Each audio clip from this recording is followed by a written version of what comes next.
What is up guys, Andy, Forest Theme Runner here, back with another video for you today, and today is action-packed. Today we are going to be talking about a heck of a lot of things. Today I want to be talking to you guys about the marathon recovery, how it's been going, what my sort of overall thoughts are on the marathon, because I've got a few things that I want to reflect on after I recorded my post-race thoughts, and of course my gut health. That's really important to me at the moment, and I need to discuss that with you guys. Moving forward, we've got a couple of exciting announcements. The spoiler alert for the one is that the GoPro Hero 8 is here, but I want to tell you some plans I have for this thing, plus another super exciting announcement. Not only that, but of course I want to talk to you guys about the remaining races that we have in 2019 and the shift in focus moving into 2020 and the exciting announcement that involves 2020. So if you're excited for today, guys, make sure you hit that like button, share it with your friends, subscribe to the channel if you're new here, grab a drink and let's sit down and talk. It's been a while since we've done one of these videos where I just sit here and give you a bit of an update, but for me this is a bit of a close on a chapter now for the year.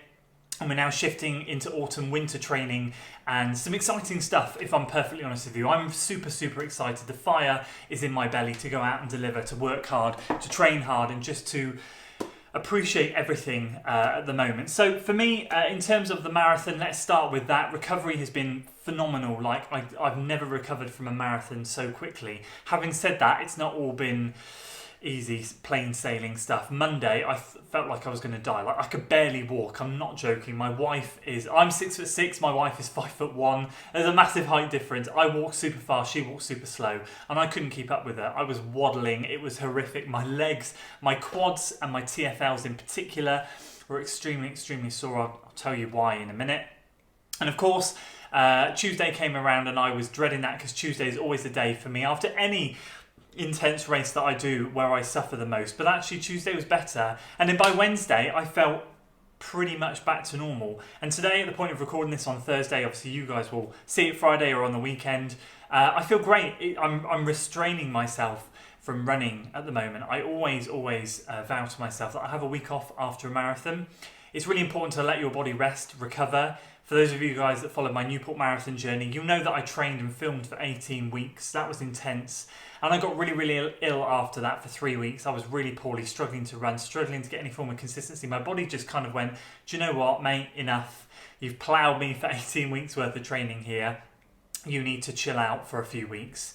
So I've been really cautious this time and just completely switched off and done nothing. I haven't done anything particularly other than walking. A lot of people like active recovery. For me, walking is good. I'm walking up and down to work. I'm getting at least 2 miles walking a day, but I'm not doing anything else. I'm not cycling, I'm not swimming, not by choice, but just because I'm just trying to switch off from exercise. And the reason I like to do that is because it puts that fire back in my belly. So already now I am absolutely desperate to get back out on those trails. And for me, that combination of rest and discipline allows me to come back with a hunger and a desire to achieve my next set of goals, which unfortunately some people fail to do, purely because a lot of people suffer a loss of a loss of motivation after a marathon, a loss of dedication and determination to continue on the process and the path of sort of their own self journey of running and improvement and all of that stuff, because a marathon really takes it out of you. And for me personally, I find that having a rest, maybe a shift in focus, getting that fire back in your belly before you start again is just a winning combination.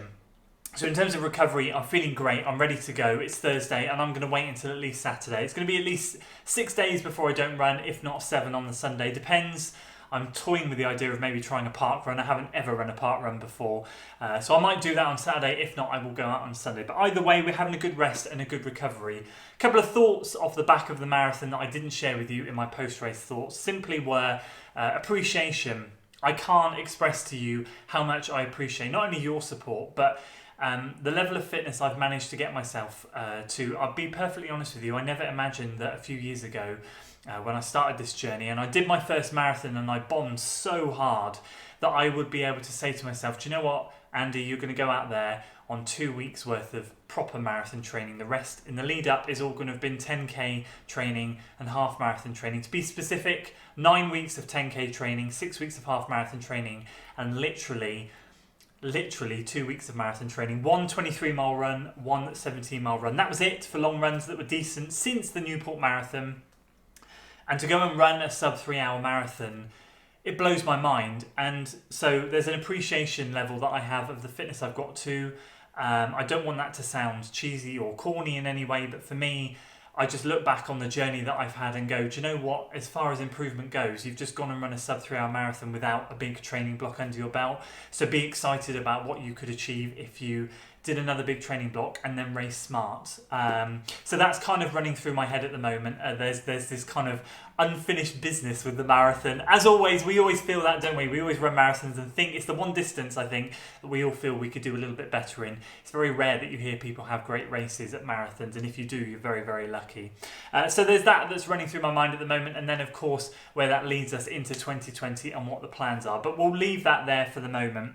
And of course, finally on that, my gut health. So for those of you that watched the recap video, you'll understand once again, we suffered from mile 6 the second the gel hit my stomach with stitch cramping issues. It's just, I can't express the miserable feeling that you get as soon as you feel a twinge in your stomach go, and then bam, you're off. You know that for the rest of the race you're going to be suffering. So I'm focusing all my energy at the moment over the next few weeks on working out what this is. A few of you have reached out on private messages, and I really, really appreciate it. And one common occurrence, a common theme that you guys are pointing to, is that I should be checking in with my gut health. My gut flora, how is it? How is my stomach? Well, to be honest with you guys, my stomach feels like one of those uninhabitable planets that when food lands in there, it just literally, it is uninhabitable. I was getting stitches walking down into town the other day. It's actually that bad, and it's not from even exercising, it's just from walking. I had no food in my belly. I have a point where I'm taking gels, and literally here, at the base of my sternum, literally at the base of my sternum, I have this wind pocket, this pocket here of air. It's always bloated, and that is the epicenter of where I get my pains. I have been checked for a hernia. I don't have any hernia, so I know that's okay. But here's where it starts, and then it expands down the rib cage, sort of top level of the diaphragm. When I finished on Monday and Tuesday in particular, my diaphragm was so knotted up from cramping. It literally feels like the second you put fluid in. And it's interesting because drinking is 10 times worse than taking a gel, which is horrific because I just couldn't fuel during the marathon. Hence why I tailed off so badly at the end and only just scraped in to sub 3. So I'm working on my gut health. Going to be working on the stitch issues, and any thoughts and feedback on that, guys, I will always take it on board, so thank you very much. But let's move on to announcements. Exciting stuff. Of course, as I alluded to, number one, we have the GoPro Hero 8. I cannot wait to start getting out on the trails as of this weekend and using this thing, delivering you some videos of the training, workouts, training series. Will be back hopefully next Sunday when I announce what I'm going to be training for. I'll give you a bit of a clue or a bit of an insight into what I'm thinking about at the moment. It's not decided yet, but what my future plans are going to be. I love the training series. I've missed so badly delivering you guys videos from the trails out there because, do you know, I love doing reviews. It's been such good fun doing shoe reviews. I'm really getting into it, product reviews, all of that stuff. But you know me, I love to mix things up. I love to mix all types of videos up. It keeps the enthusiasm high, keeps the energy levels high, and it's always a good balance. So it's going to be great to be bringing those back to the channel as of this weekend. So that's announcement number one. And number two, the most exciting announcement for me is that my family, we are expecting our third child in February, specifically Valentine's Day. 14th of February 2020, we're expecting our third child. Yes, you can blame us for overpopulating the planet. We are expecting a boy. I have 2 girls at the moment, so I'm super excited, which means that running goes out the window at that time of year. I'm just going to be purely focused on the family. I'm still going to be running, still making videos. Nothing's going to change. But it does put a bit of a kibosh into plans for the springtime. I was eyeing up a spring marathon potentially. That's not going to happen. And if I did do a spring marathon, I would literally do it as I've just done Abingdon, completely casually. No stress, no pressure, no worries. So for me, that's the most exciting announcement, and I can't wait for that to happen. It's going to be an exciting winter of training. Then I can ease off. My last race is going to be around the 19th of January. Before then, I take that last month. Well, I'll continue to be running, but I won't commit myself to any races. I need to be close to home in case, of course, my wife goes into labour. So the 19th of January is going to be the date for the final race, which I will announce in due course. But I'm going to be really excited for that. And of course, we have races coming up. So let's go through what we have left for 2019. The couple that are confirmed at the moment is we have the Severn Bridge night race on the 6th of November. That is only a couple of weeks away. That's Wednesday, so that's 2 weeks yesterday, basically. So less than 2 weeks, we have a 5-mile night race. That is a tradition. I love that race. We do it every year. And of course, the second one is the New at 9. That is also a race we do every year. 2 short, sharp distance races. Last year, I was plagued with the stitch issue. Fingers crossed this year we can get to a point where we're not plagued with the stitch issue on the shorter distance and we can really give it our best, because both those races for me last year were super disappointing, and this year I want to really give it my all. Shorter distance for the short term is going to be the focus, and that is going to be an exciting test. There are a couple more races that I am eyeing up for the end of the year. I will announce those again in due course. I haven't booked them yet. There are a couple of races in Gloucester, some flat fast road races I'm super excited for.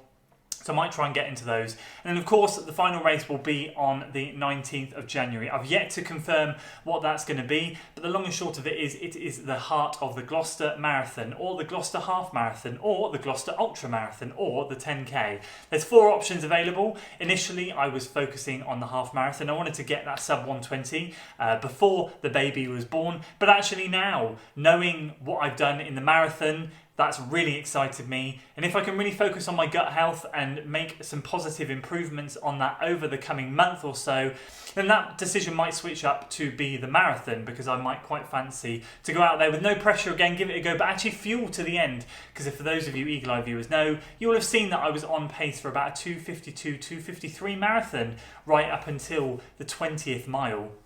And that pace felt good, that felt fine, the legs were not fatiguing in the slightest. Again, same as Newport, hit like a brick wall, felt absolutely drained of energy, and that was just purely because I couldn't fuel. So I'm excited to see what I could do casually without fueling. But anyway, that's all up in the air at the moment. We'll see what time brings with that one and how the gut healing goes. Again, any thoughts on that? Much appreciated. And finally, 2020, what does that mean? Well, that means we're going to be focusing on a marathon in the second half of next year. For the first half of next year, after the baby's born, it's going to be all short stuff. The training is going to be shorter, and the races are going to be smaller. If I do any longer distance races earlier in the year, it's purely going to be for fun. No times, no pressures, nothing. I want to be focusing, getting on that 10k speed, getting the 5k, doing a few more 5k races, and the half marathon. That's going to be the limit. I want to be focusing. I want a real good solid 3, 4, 5 months focused training specifically on that area. This year has been very much 2 months maximum on a discipline.